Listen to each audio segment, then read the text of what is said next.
Welcome to podcast 177. What is most exciting to you about the year 2021?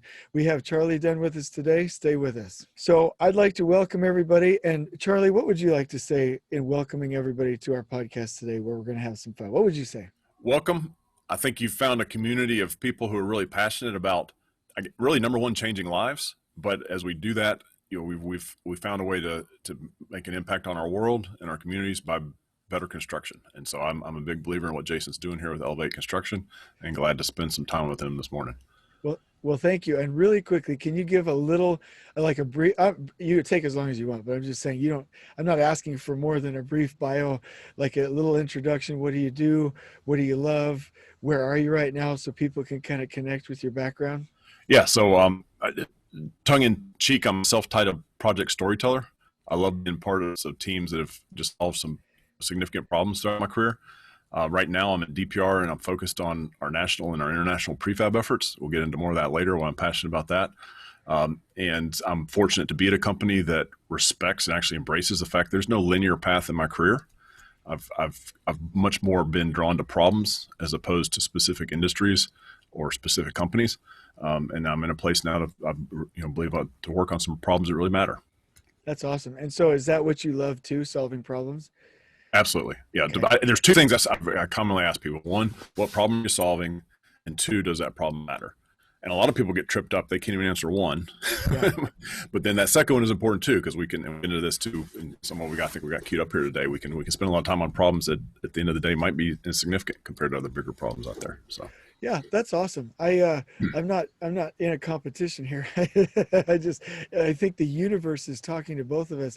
Podcast number 173 was define the problem first, because up until now, I always go to what's the solution, where I didn't even take time to define what the problem was. And then I'm going to add to that with what you just taught me.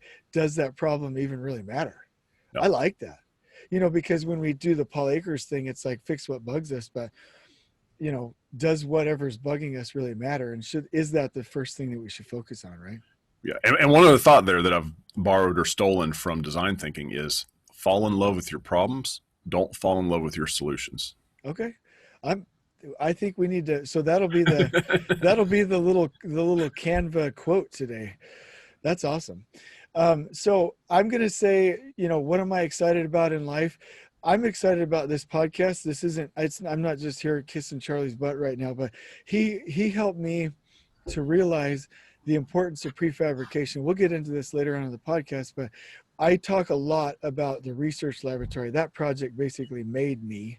And then the pharmacy and the projects in Phoenix and the big towers in Salt Lake City, all the projects that I were able to do after that, basically were successful because of that. But then Charlie helped me realize most of why we were successful at the research lab and the cancer center before that was prefabrication. We talk about all these lean systems and stuff, but at the end of the day, we pre-cut and prefabricated almost everything that we could.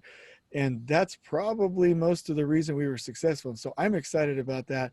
And I probably stole your thunder, but Charlie, what are you excited about? Let's talk about that before we get on. I believe in construction, our industrial revolution is in our future and not past. Okay. We're doing prefab and that's better, but we have not yet unleashed the power of standardized parts and then consolidated parts. So the industrial revolution and what enabled industrial science was this idea of standardized or interchangeable parts, which could then create the ability to do this focused study and come up with assembly lines and automation and manufacturing. In construction, we haven't unleashed that. And when we do, we will step into our industrial revolution, and we're on the cusp of it. So that's what I'm excited about.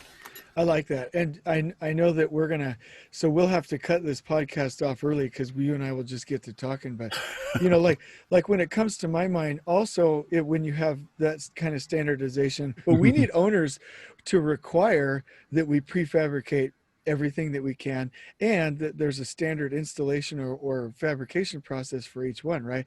I Yes. was just thinking the other day, you know, we do submittals not because we want to, we do submittals because it's a contract requirement and it's an industry standard.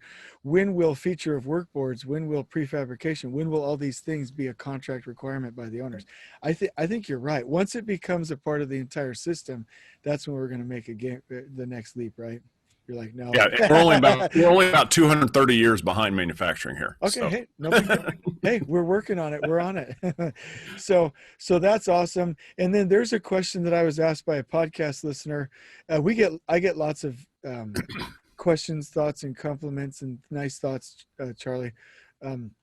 So one person one time asked, what do you see changing in the construction industry? So it can tie to prefab if you want it, but I'm going to ask you that question for some of these new PEs, new supers, new people in the industry. Can you mention one thing that you think is changing in our industry?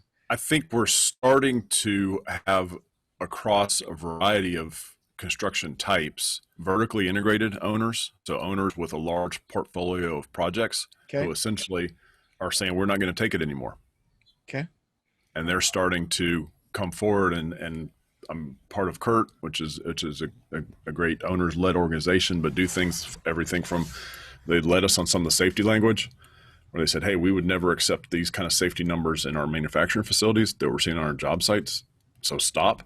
Now they're doing it with workforce development. They're doing it with offsite. They're doing it with other technology initiatives. So to me, that's one of those encouraging things, because that will also create an opportunity to come together in ways we haven't. And again, I'm seeing this where these types of owners are getting GCs that normally are siloed and very competitive to come to, quarterly meetings and talk about how they're innovating for the owner and share. So it's that, key owners and key markets that are starting to drive change. That's awesome. And I'm going to just say these as I think of them. I really appreciate that. They're getting wiser. We need to get better at this, right? And so I've always thought, how can we bring, and I'm just using Paul Akers because I love that guy, but the Paul Akers 2-second lean environment, this really nice, clean, standardized lean improvement, continuous improvement culture onto the job site. But what I'm hearing a little bit just in the tones of what you're saying is, some of this stuff, don't bring it to the job site. That's not the best environment. Do it in the factory and then send it out to the project site ahead of time. That will also help our numbers, right? And that's something that I hadn't thought about before. So I just want to pick up on what you're saying, is that, if we're really wanting to take our lean journey, part of this lean journey is actually just creating the lean environments where they ought to have been all along, instead of bringing it out and wastefully doing it stick by stick in the field. I don't know if I'm on the right track with that, but that's what I'm most excited about as we start this podcast. And so let's kick it off with a sentence. And I don't know if you don't like my sentence, let's do a better job of it and you correct me, but here's our conflict for today. We're not prefabricating enough. We're not thinking about how we can bring it out and assemble it like Legos enough, and we need to get there. How would you modify that sentence, Charlie? Well, I think the way you put it in the BSRL bio language is something that I've stolen many times. We have to change the presumption. Everything will be prefabricated. Yeah. Hard stop. Yeah. Everything will be prefabricated. Hard stop. Anything not is a negotiated exception. So but you did an okay job with your sentence.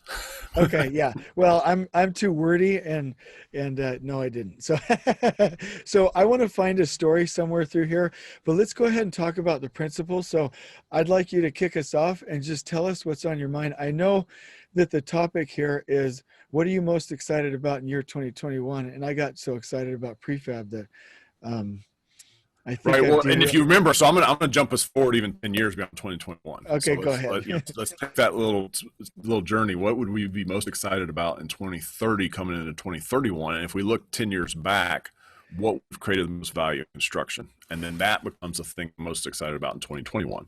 Okay. And my path to this is that realizing construction, we are so short-sighted. Right, we can't see past the next contract. So how do we pull up and take a little bit of a longer view? And I think that in 2030, we'll look 10 years back and say the thing that created the most value in construction was empathy. Okay. And it was enabled by what we've already talked about, these vertically integrated owners who've built globally dominant companies with a culture that has as part of its core empathy and trust and vulnerable trust and transparency. So that it's going to be enabled by globalization and diversity, Okay. things that tend to breed more empathy. This can be enabled by technology that helps us understand each other better and see things better. But that fundamental, and we don't normally think about that in construction. And then another place, and now I'll make a connection back to being excited in 2021 about empathy and a connection to prefab, is this: we with prefab done right, we now begin with the end in mind, and we begin with the worker in mind. Yes. Construction has traditionally adapted the worker to the work. Bend, reach, unsafe conditions, all of that was just considered part of the challenge. Yeah. With Yeah. prefab, we now can adapt the work to the worker. Yeah. Safe environment, well-lit environment, decongested environment, super clear visual explanations like we're used to seeing in other industries. We can do all that. And I think some of that will be driven by these bigger vertically integrated owners that have empathy for the workforce and recognize that their capital future is at threat if we can't grow the construction workforce, create excitement about it, create these safer, more inspiring, working conditions. So that may be an odd place to start thinking about 2021, but I believe in 10 years, that's something we'll see, that this basic human need for empathy is going to create a different industry and a much more productive and capitally responsible industry at the same time. Yeah. I've been struggling, and maybe I shouldn't do this on the podcast because I'll look silly, but I've been struggling to think of an analogy. And so, when you said begin with the worker in mind, that's literally what we're not doing. So probably 15 times a day, and I'm not exaggerating, you and I get a LinkedIn message or an ad or something talking about like a new last planner like tool or technology, or here's how to optimize the office, or here's a new computer technology, or whatever. And none of them are talking about the working environment. And I was just thinking, like, what is an analogy for that? Because we're really supposed to be comforting the workers, giving them stability and success, even if that means a little bit of discomfort on the project management team side, right?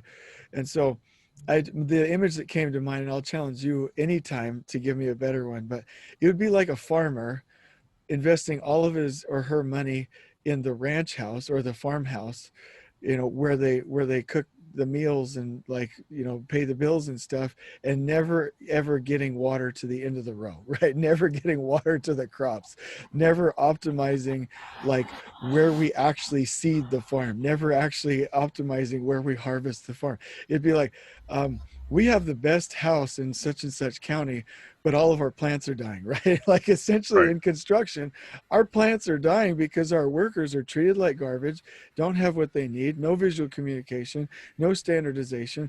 Then when you said overreaching, I immediately thought of drywall and caulking over a piece of ductwork in an awkward position for overhead MEP, when we know already right now how to pre-coordinate and pre-cut and pre-assemble walls, and then to just come in and piece the overhead in by spools afterwards and not have those situations, but we still do these stupid things over and over, job after job. So I think I probably just wasted your time, but I'm catching No, up. no, you set me up perfectly. So my number one would be empathy. My number two is production design. Okay. I'm a firm believer in cross industry collaboration. Okay. Sometimes you'll hear people say cross-pollination. Sometimes it's just let's steal the good ideas. But that fundamental thought that, hey, out there in the world somewhere, somebody's already solved this problem. Yeah. We just have to figure out how to copy, adjust, and paste it into our industry. So production design is common in industrial design. It's common in manufacturing. You would never think about, if you're an automaker, a new car, if you're a home appliance maker, a new product, you would never think about designing that product and planning to bring it to market with not also very strategically knowing how you plan to build it. Okay. Yeah, I agree. But in construction, this is foreign to us. We'll get 100% design, and then we'll go reverse engineer it, break it apart, and try to figure out if we can build it. And sometimes we do a half-baked job of that. So, we'll be in the field trying to figure out how we're going to do it. So production design is taking that concept that we begin with the end in mind. We begin with understanding what the supply chain can do. Yeah. what factories can do and Yeah. what the workforce can do, and we design that building with production design principles Yeah. so that we deliver it safely, high quality, and with good productivity. Yeah. Um, I love that, and that leads me right into getting. And maybe I'm wrong by this, but when we're all incentivized for all aspects of construction, the designers and the team, in a more, and I won't even use the catchwords of IPD, but in a more integrated way, right? Because CM at risk, especially design bid build, but CM at risk, the designers are still incentivized to just go design something we can't afford, make the contractor be the bad guy or gal, through value engineering, and just get as much as we possibly can and screw everybody else. Like even in some of the most integrated CM at risk environments, that's still what they do, right? When right. can How can we incentivize everybody to begin with the end in mind? I totally agree with you. I Right. love that thought. And the And thing, yeah, and I missed that point on empathy, but that's the one of the things I look forward to most in the next decade is what if we create a world where we're in love with architects and the designers and the yeah, trade partners and not war like that. It's possible. We've seen certain owners do that, and that's what that empathy will do, whether it's yeah, at the field level or at the design level. We're now passionate about looking out for each other's best interests, yeah. understanding, putting ourselves in each other's shoes, coming up with better solutions. Much needed new approach to to construction. I agree. So we have to get there. I do love designers. I think the one thing I'm lamenting, just as I listen to you, is the structure, the system. This is not an excuse because we can overcome it. So my message is twofold. One is, even if we don't have the right contract delivery method or perfect environment, we can get closer and closer. We're not victims. The other thing is, I would say, we need to set up the environment to support it better. It's kind of like, we've put a bunch of really good people into a gang fight, right?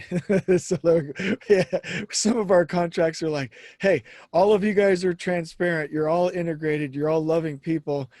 You all have character and morality. You're in gang number one. You're in gang number two. Here's a bunch of knives. Now go Right. fight. And they're Right. standing and looking at each other with a knife, and they're like, uh, you know what I mean? So let's get rid of the knives and the gang titles, right? Right. And just let people integrate and do what humans do best. I don't know. That's the thought that came to me. But yeah, I agree. But keep going. I'm enjoying what you're talking about what you think you're most excited about in Yeah. 2021. So you said Well, empathy. Go yeah. ahead. Sorry.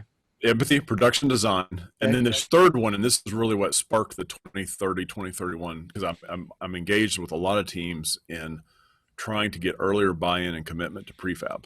Okay. And I've started to observe this phenomenon that we get hyper focused on one or two criteria. Okay. One criteria obviously is cost, and another one is schedule. But we can't even focus on a holistic schedule, because one of the exciting things about prefab is prefab breaks that age-old constraint that you can never create more space and you can never create more time. With prefab, you can. Yeah, You can because create you're as doing it ahead many of time. parallel spaces and times as you can create off-site factories and production areas or on-site tents. All that is possible with the right prefabrication approach. So to me, it's this: we're not good as human beings at multi-criteria decision making, and we're also often not good at understanding in the now what is the real long-term value. So the third one I put out is what I'm calling design reuse, so that I believe 10 years from now we'll say, hey, the best thing that happened in our industry because of prefab is we got to design reuse. Mm.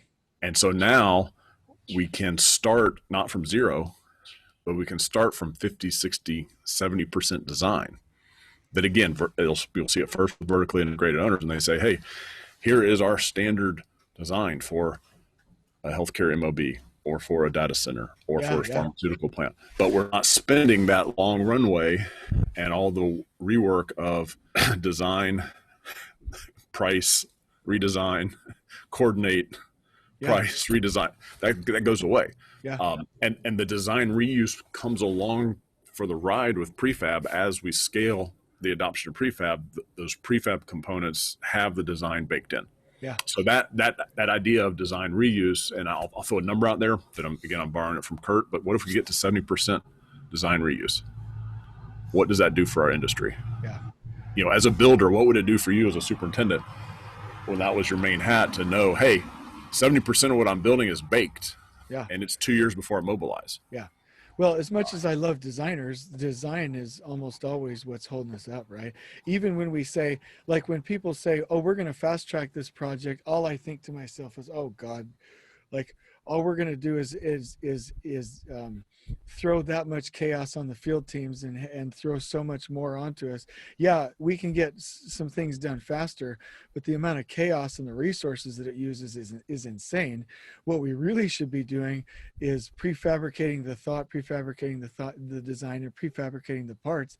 Right? It's not just materials, right? Is what you're telling me, Charlie. It's the Right. prefabrication of everything, Right. you know. Right. And so here's what I have in my mind right now as you talked. Okay, so especially with data centers, right? Data centers, and if somebody's that does data centers wants to hire us, like let's go, because like data centers, it's we do it over and over and over, and guess what they're still using? They're using different designers, different design components with basically the same design intent, right? They might Yep. have the same narratives from job to job, but it's different designers, different every time. They're using CPM scheduling for something that should be wholly intact. We're not creating standard work installation steps for these things that we do over and over in feature of work boards or checklists or whatever we want to call them. Like literally, you could put that whole system into tact, prefab the materials, prefabricate the design, lessons learned, have work steps on visuals for every worker, get production rates from the tact plan, and literally every job do it better and better and better and better and better. Yes. And we're not, because we're like, we have to use CPM, we have to use P6, we have to use Microsoft Project, we have to design it differently, we have to use SEMA. Why? Like it just Right. doesn't make We any have to do sense. 3 bids in a buy. We Yeah, have that's right. Yep. so We stupid. Like, yeah. Sorry, if you're a customer out there, or a client that wants to hire me, I didn't say stupid. I was like, I'm just kidding. But yeah, I totally see your vision. And you know, you you may, perhaps should read the child's fable. The emperor has no clothes. This yeah, should yeah. perhaps be on your reading list. I totally agree. Just Just saying, just saying. You know, and I don't know if they still do it in Germany or if I was just in a key part, but when and this was, boy, I was 18 and I'm 30. This was 21 years ago in Germany. I literally, for the 4 months that I was there, saw most of their buildings where they were just assembling it like Legos, like, yes. um, and it was prefabricated structure, prefabricated everything. And you know, it's raining all the time in Germany, so you don't want to be out there in the stinking cold doing this waste. But I remember a couple things that I saw. They're craning in prefabricated sections of buildings with architectural cladding or veneer already on them. Right, Yes. that was one thing. I remember I saw back in the day they had backhoes with articulating arms that would turn sideways and left and upside down. And I'm like, what? Wait a minute. I've never seen that once in the United States. And then when they brought in the interiors and the finishes, they all came up in prefabricated sections. Maybe, and I'm not being irreverent, you know, maybe it's because, you know, they had to rebuild like Berlin after World War II. They're still rebuilding some parts of it in a more effective way, these architectural wonders, and they had to do it pretty quickly. Maybe it's because they're more process thinkers. Maybe it's because they're better lean thinkers. I don't know. But when I come to the States, like I think our default, to your point, is, and I'm talking too much, so I'll shut up in here in a minute, but let's just bring out a bunch of raw material, go throw it on the project site, and see what we can make of it, and then ship 30% of all the stuff we didn't need back off and throw it into landfills. That's kind of like when I'm cleaning in my living room and my wife's watching me like kick everything into a pile so I can store it, and she's like, why don't you just put it away right there and stop moving around? Right. Like, I think you hit on a point. Let's just default everything prefabricated and pieced together like Legos, and anything we have to stick build has to be a conversation. Yes. And I think part of what I understood in researching European construction, a big driver too is the quality and the kind of the generational as opposed to the this quarter mindset. You know, they'll because the first place I saw a crane in a residential neighborhood was in Germany, and like he was like, why is there a crane in this residential neighborhood? We don't do this, but that's one thing that said this quality. You know, if we you know our residences are passed down from generations. If it's going to be here for 200 to 400 to, you know, it's not going to be There's a guy, and I'm gonna botch this, so I'll have to look it up and get it back to you. But essentially, he mocks the stick built wood frame where he said the cladding is more substantial than the framing. Yeah. A lot of North American constructions. How did this ever happen? Yeah. But yeah, so yeah, a lot of that what you're seeing in my cranes is concrete. So you've got a longevity and a quality dimension as well. Well, you've got me all excited about 2021. So what else? I cut you off. You talk. Go ahead. Well, those are my big three. Personally, I've kind of got a real interest in generative design, which is how can we now use this computer to help make decisions faster, and then also too, and I don't see these as being disruptive to current workforce. I see them as being augmented a lot of times, and I come to this excitement about generative design from hearing reasons why we can't do prefab. So, for example, well, it's going to be difficult on this healthcare project to do prefab wall panels because the wall design won't be baked in time to get the factory to produce the product and make sure we have everything correct. Okay, and it's fair. There's a lot of overhead MVP coordination that goes on. But what if we could use generative design so that all those, and you went through this BSRL where you manually placed all the in wall rough in, but what if that could be automated Yeah, yeah, agreed. by a generative process? And it can, and we're doing that. So that's exciting because this generative design will become a supplementary component of this production design idea so that we can now do the things necessary for prefab. Another exciting part about generative design is how do we get consistently better shop drawings, fabrication files, and field drawings with this use of standardization, whereas, like you said, we're prefabricating the design. We can now then, with generative design, create much better standard fabrication files, shop drawings, and field drawings. Yeah. So that what goes, so we design it once in a model, and opposed to now, where then that is then redesigned multiple other times in other software. It's done once, and with a generative or automated process, we're creating all these other deliverables with, again, with the right audience, the right, consumer in mind, the right details, right call outs. So that's another area. It's already being embraced, and we'll just, we'll begin to start to see the results of it in 2021. I love it. Well, then I'm going to just give a little story and a challenge. So let me just kind of tie back to something that Charlie was talking about where I've done it just a little bit. And to his point, we didn't do it with design. We did it where we had a good designer, just a fantastic designer, and they got it done on time for us. But we prefabricated everything that we could based off of a tact flow and a tact cycle, and so at the research laboratory, we prefabricated all of the overhead and spools on the first two floors around priority walls that were 80% in. Because we were at DPR and had fantastic self-perform, we pre-cut, and I would say all of the studs and the box headers and the jams and the stud lengths and everything came out pre-cut. So we had so much reduced waste. And I do actually remember tracking that. And then we did room kitting inside where we had people prefabricate the interiors, and anything that we could think of, with the exception of the exterior. And I'm wondering if we could have there, now that I'm thinking about it. It was pretty complex, but we prefabricated everything that we could. And when I look back on it, that was the best thing that we did for two reasons. Because when Charlie's talking about prefab, yes, we're moving the 2-second lean environment from the field where it's hard to implement into an environment where where you say, we can create respect, we can create more stability, we can create standard work processes. It's safer, it's better, it's warmer, it's in the hot summer days, it's cooler, you know what I mean? It's a better environment where you can pre-assemble these things with better standard work, right? But the other thing is, when we do that ahead of time, we vet through the design issues earlier. It's just like creating a lift drawing.